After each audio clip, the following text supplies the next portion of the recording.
Hello बच्चों, let's see this question. What is nuclear fallout? Leads some radio isotopes present in the nuclear fallout.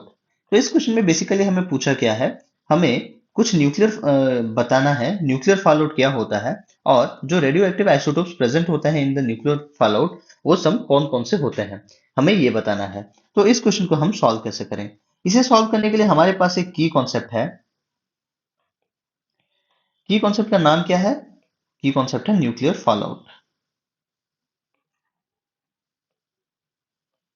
Nuclear fallout होता क्या है?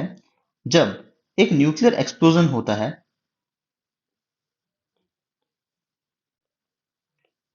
तो इसमें कुछ रेडियो एक्टिव आइसोटोप्स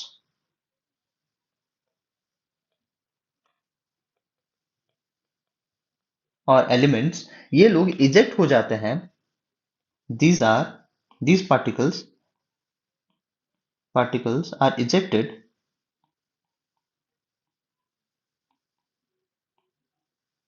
और thrown out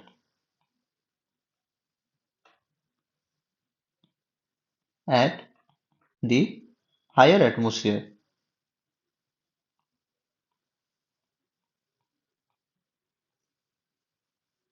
as as a big cloud. और इसे ही हम न्यूक्लियर फॉलआउट कहते हैं. आपने देखा होगा, अगर नहीं भी देखा तो मैं आपको बता देता हूं. अगर न्यूक्लियर फॉलआउट ऐसा होता है, मीन्स एक बॉम्ब है. हिरोशिमा और नागासाकी में क्या हुआ था, जब ये बॉम्ब एक्सप्लोड किया था तो तभी हमें एक मशरूम शेप का क्लाउड देखने को मिलता है. ये मशरूम शेप का क्लाउड कुछ ऐसा होता है. ब्लास्ट का इम्पैक्ट जोन ये होता है.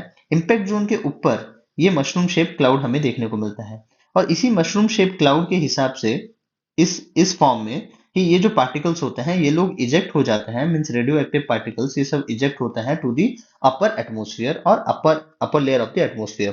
तो इसे ही हम न्यूक्लियर फॉलआउट कहते हैं. तो न्यूक्लियर फॉलआउट में जो रेडियो एक्टिव आइसोटोप्स प्रेजेंट होते हैं उनका नाम क्या क्या है? एग्जाम्पल, SR90 प्रेजेंट होता है. इसके साथ साथ सीजियम 137 प्रेजेंट होता है और हमें आयोडीन 131 भी देखने को मिलता है. ये सब आइसोटोप्स प्रेजेंट होते हैं इन दी न्यूक्लियर फॉलआउट.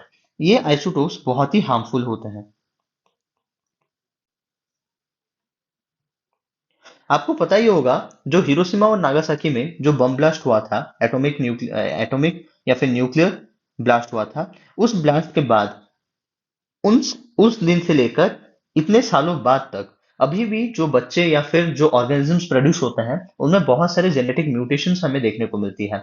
इसका रीजन क्या है? इसका रीजन यही रेडियो एक्टिव आइसोटोप जो है अभी तक ये डिके कर रहे हैं वहां पे, और इनका हाफ लाइफ वैसे ही चलता जा रहा है. मीन्स इनका रेडियो एक्टिव डिके अभी तक चल चल रहा है और इसी वजह से बहुत सारा रेडिएशन प्रेजेंट है इन दैट लोकेशन. और इसी वजह से बहुत सारे जेनेटिक म्यूटेशंस हमें देखने को मिल रहा है आज तक टिल डेट, क्योंकि ये बहुत स्लो डिके करते हैं और इनसे बहुत सारी रेडिएशंस निकलती है. तो हमें पता चला न्यूक्लियर फॉलआउट क्या होता है, और जो आइसोटोप्स प्रेजेंट होते हैं in the nuclear fallout are SR90, cesium 137 and iodine 131. Hope you understood this well. Thank you.